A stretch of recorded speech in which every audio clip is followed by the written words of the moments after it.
Por favor, esto hay que tomárselo obviamente con racionalidad, más allá de la pasión que despierta el fútbol en nuestra ciudad. Bienvenida a esa pasión porque sirve para muchas veces motor, ¿no? Motor de una parte de la vida de las personas. Se está trabajando por estos días en la iglesia santafesina, sobre todo algunos sacerdotes, en el homenaje al padre Gasparotto, aquel sacerdote ya fallecido hace unos años que tuvo muchos feligreses que lo acompañaron, que adherían a su mensaje, y que en los últimos años, ustedes recordarán, para los que no son tan adultos, que yo lo recuerdo mucho personalmente con la campaña de la leche que hacía el padre Gasparotto con medios de comunicación, y cuánta energía le ponía Gasparotto a este tipo de actividades solidarias. Enhorabuena que se hagan campañas de este tipo, y está justamente para hablar de este tema y de otros temas que seguramente le vamos a preguntar. El padre Axel Arguinchona, bienvenido padre, gracias por la visita. Gracias a ustedes, muy amables por compartir también esta buena noticia, ¿no? La del padre Gasparotto. ¿Cómo se prepara la iglesia o un sector me imagino que toda la iglesia santafesina en este homenaje? Sí, la verdad es que cuando uno descubre en la vida personas tan importantes por lo que hicieron, no tanto por lo que hablaron, si bien el padre Gasparotto tiene una prédica excelente, pero sobre todo por lo que hicieron, y creo que el padre Gasparotto, que imagínense, fue ordenado sacerdote en el año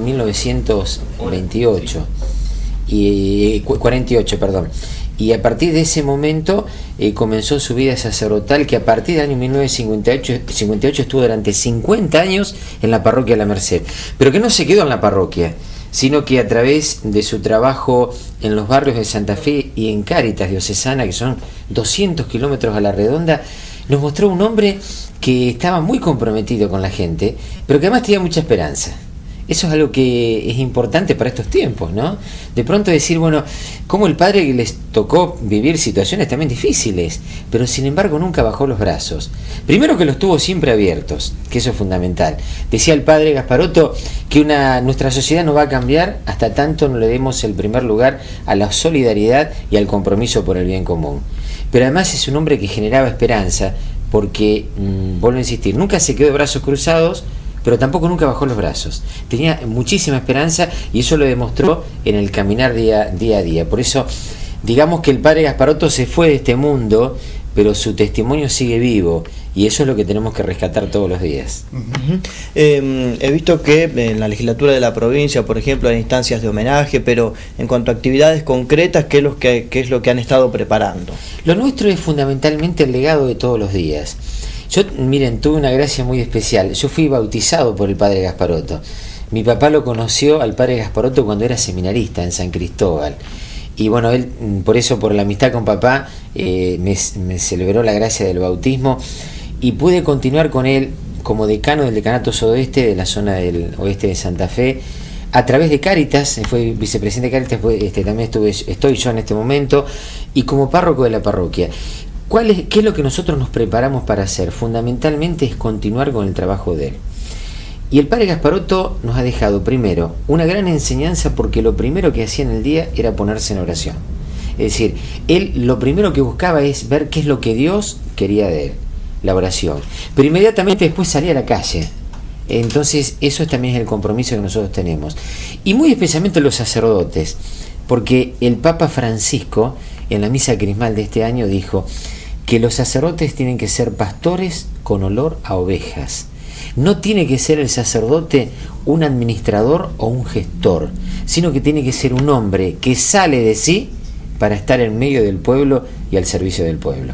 Esa es la manera que nosotros intentamos, ¿no? Porque realmente es tan gigante el padre Gasparotto, pero al menos intentamos seguir sus pasos a través del camino de la solidaridad.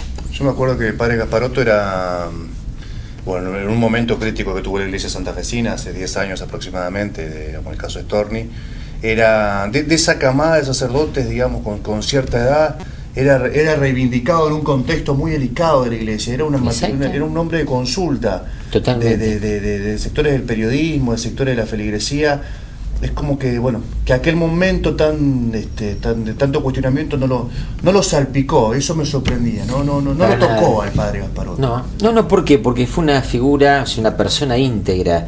Por otra parte, el padre Gasparotto, lo que vivía dentro de la casa lo vivía afuera también. Era un hombre totalmente transparente. Y su vida sacerdotal, vuelvo a insistir, el año 1948, imagínense que él le tocó vivir. Empezó su ministerio sacerdotal celebrando la misa de espaldas y en latín. Y después, en el año 65, cuando terminó el Concilio Vaticano II, que fue una época de crisis también dentro de la Iglesia a nivel mundial, él la sorteó realmente muy, pero muy bien, con una gran fidelidad a la Iglesia y con ese trabajo por la opción preferencial por los pobres. Recuerden que él pertenece a una camada de sacerdotes que fundaron las escuelas en los barrios marginados. Sacerdotes muy comprometidos con lo social. Él habla mucho del padre Catena en Villa del Parque, Monseñor Rodríguez en Zapellú, el padre Gunter, el padre Buntig en Alto Verde, el padre Espinosa en la zona del Centenario y tantos otros más. Es decir, es una camada, el padre Alberga, Sanelo, grupo de sacerdotes con el padre Truco también, que han trabajado mucho y que en definitiva se han comprometido, pero con una vida totalmente entregada, generosa, transparente, y por eso no fueron salpicados por nada. ¿Por qué? Porque han tenido, y el padre Gasparotto tiene una continuidad absoluta en todo su pensar, en todo su decir y en todo su obrar. Yo lo recuerdo a usted, padre Axel, en también otro momento muy difícil que tuvo el santafesino, en la inundación. Yo lo recuerdo no sé si con olor a ovejas, pero con los pies bien mojados en aquellos días tremendos, ¿no? De abril del 2003, junto a la persona que la estaba pasando mal. Yo lo tengo muy presente a eso, digamos, a su participación solidaria en aquel momento. Y esta mañana tuve la oportunidad de hablar en la radio de noticias temprano, con un sacerdote de la parroquia de Nuevo Alberdi en Rosario, Daniel Sinieris, que participó justamente ayer de la convocatoria contra el narcotráfico en Rosario. Uno de los sacerdotes, muchos sacerdotes participaron y me impresionó de buena manera esa situación. ¿Es el gran cáncer de las sociedades la cuestión de la droga, padre? Usted que tiene contacto con el pueblo, digamos. En todos los niveles, no solamente en los niveles bajos socioeconómicamente hablando, sino también en niveles altos. La droga es realmente algo terrible. Primero porque evidencia en la generalidad de los casos una persona que cae en la droga es porque tiene un vacío. Es decir, hay un vacío interior, lo cual nos refleja que en la sociedad tenemos que realmente consolidarnos en los valores que realmente permanecen para siempre, ¿no? Dice un dicho popular: mente desocupada, taller del demonio. Es decir, cuando la persona tiene un vacío en su mente, en su corazón, mucho tiempo libre, las famosas esquinas de los barrios, evidentemente ahí todo tipo de vicios se va metiendo. Y yo creo que la droga evidentemente es el gran, digamos, problema que tenemos, que no es el único, ¿no? Pero que genera otros también. Pero que, vuelvo a insistir, tienen una causa. Nosotros me parece que para luchar contra la droga lo que tenemos que hacer es continuamente reafirmar los valores que nos hacen plenos como personas, que desde el punto de vista de la fe lo decimos, bueno, la adhesión plena a Jesucristo. Y los que no tienen fe, ¿cuál es? El valor de la honestidad, de la solidaridad, de entregarse por amor al prójimo, del trabajo, en la familia, es decir, ir consolidando todos esos vínculos que nos hacen plenos como personas. Yo creo que de esa manera también vamos a poder combatir mucho la droga, porque evidentemente todo el sistema que está instalado, individualmente no vamos a poder hacer mucho, ¿no? Es una cuestión muy espiritual la que usted plantea, digamos, de mucha asistencia espiritual, de mucha...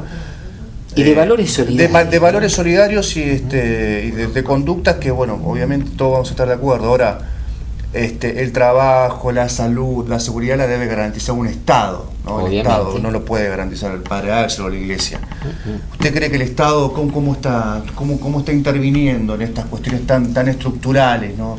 Como la marginalidad, muchas veces vinculada, porque no siempre están vinculadas a pobreza y delincuencia? No. Esto hay que aclararlo siempre por las dudas. Pero este núcleo duro, digamos, que participa del negocio, que está excluido, ¿el Estado está interviniendo? ¿Cómo lo ve usted? Yo lo que veo es que la pobreza, las situaciones, digamos, de marginalidad de mucha gente está demasiado instalada en la sociedad. El Estado tendría que comprometerse mucho más.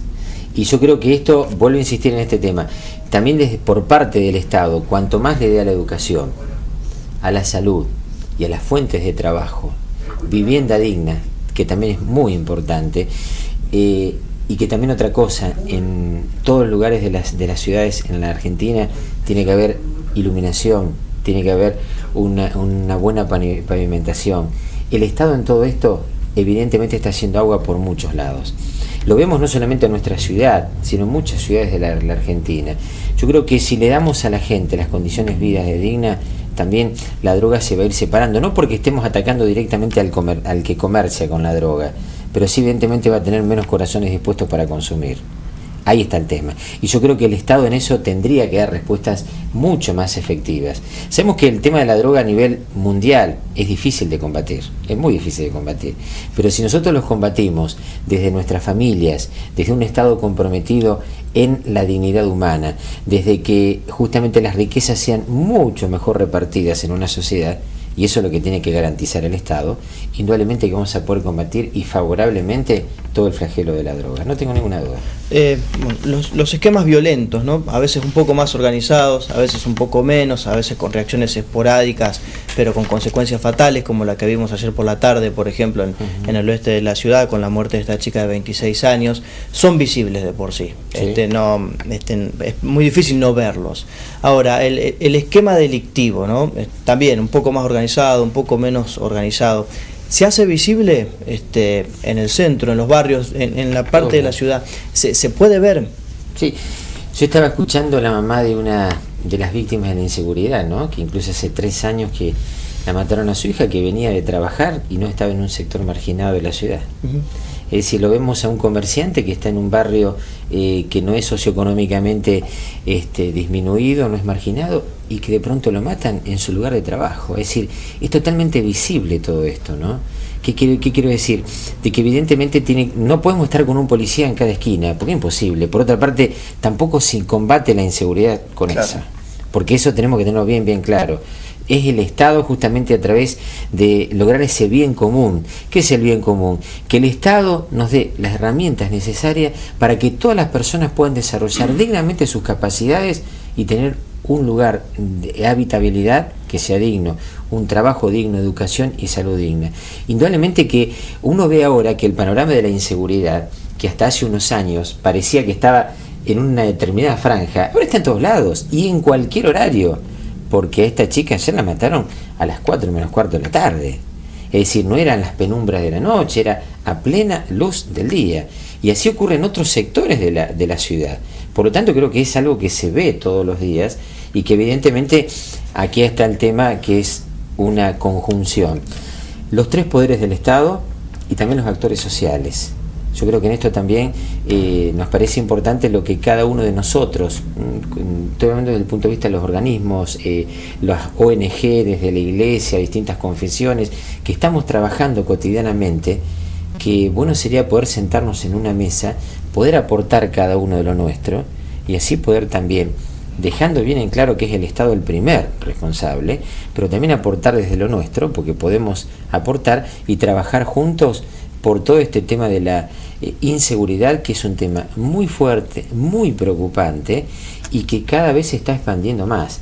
Es muy triste que de pronto la gente no pueda salir a trabajar a las 2 de la tarde tranquilo. Y eso es grave. ¿Eso se lo plantean a usted, padre, cuando habla con los fieles, con los vecinos? Le dicen, miren, se me instalaron en la esquina, tengo este problema a una cuadra, gente que está en determinada actividad, ¿se lo plantean a usted? Sí, ¿se lo dicen? Continuamente.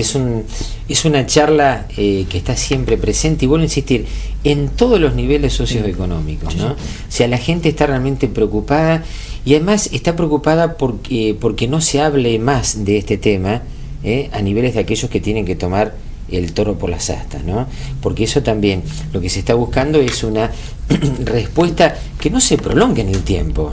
Tiene que haber cosas bien concretas ya, ahora, que todo el mundo sabe que no se soluciona ahora, es imposible, pero si dejamos postergar el tiempo, en definitiva la solución no va a llegar nunca, y lo que la gente está esperando es que incluso se planteen hasta políticas de Estado, no de gobierno, Sí, claro. sino políticas de Estado, de tal manera que esté quien esté al frente del Estado en ese momento, sea quien sea gobierno, pero que se continúe con una forma de trabajo que ha dado resultado y que pueda ser efectiva, porque está muy acostumbrado en este país a las políticas de gobierno, pero no hay políticas de Estado, no se prolongan en el tiempo, y si hay cosas que están bien hechas, hay que decirles sí prolongadamente, y las que no están bien hechas también hay que dejarlas. Qué interesante, me gustaría verlo sentado en esa mesa, padre, cuando se delineen las políticas de Estado, ¿no? Ojalá que todos, ustedes también como que incluyan, sí, por supuesto, pero sí, que incluyan actores que con trabajo territorial, con trabajo con la gente, a la hora de diseñar políticas públicas, porque muchas veces se las diseña con probetas, con gente que no digo que sean buenas o malas, pero con gente con poco contacto, con poco roce con la realidad concreta, con el hombre de a pie. Miren, hay una cosa que a mí me produce realmente mucho dolor, ¿no? Cuando se establecen cosas del escritorio. Bueno, justamente a eso me refería. Exactamente. Cuando es solamente el escritorio, cuidado que el escritorio es necesario, ¿eh? El escritorio es necesario. Pero acá el padre Gasparotto nunca tomaba resoluciones sin primero consultarlo con Dios, pero después salía a caminar la calle y viendo el panorama que tenía, ahí podía elaborar soluciones al tema. Por eso qué bueno es que podamos estar todos en una mesa, los que están en un escritorio, los que trabajamos día a día caminando a la calle, en definitiva todos, y cada uno, como dice San Pedro en la Escritura, que cada uno con el don que ha recibido se ponga al servicio de los demás. Y yo quiero agradecerles a ustedes que han recordado al padre Gasparotto, no hay ninguna duda. Ustedes saben que tenemos un teléfono que ponemos siempre a disposición de la gente, sentimos ruidos raros en el techo, 155-017-223. Uno de ellos, un tal Jorge nos dice: un saludo al padre Gasparotto en el día del hincha sabalero. Padre Axel. Padre Axel. El padre Axel, el padre Axel, disculpe, el padre Axel. Al padre Axel, en el día del hincha sabalero. Bueno, muchas gracias, Así muchas que, gracias. Reconocía su sí, seguimos siendo. Sangre y luto. Totalmente. Muchas gracias, gracias padre. A usted, que Dios los bendiga mucho. Padre Axel estuvo con nosotros, mientras hay ruido raro en el techo, vamos a ver qué es lo que pasa. Aquí estamos en vivo, todo lo que pasa es televisión verdad, y los ruidos también. Pausa comercial, hablamos tras el corte con Néstor Oroño.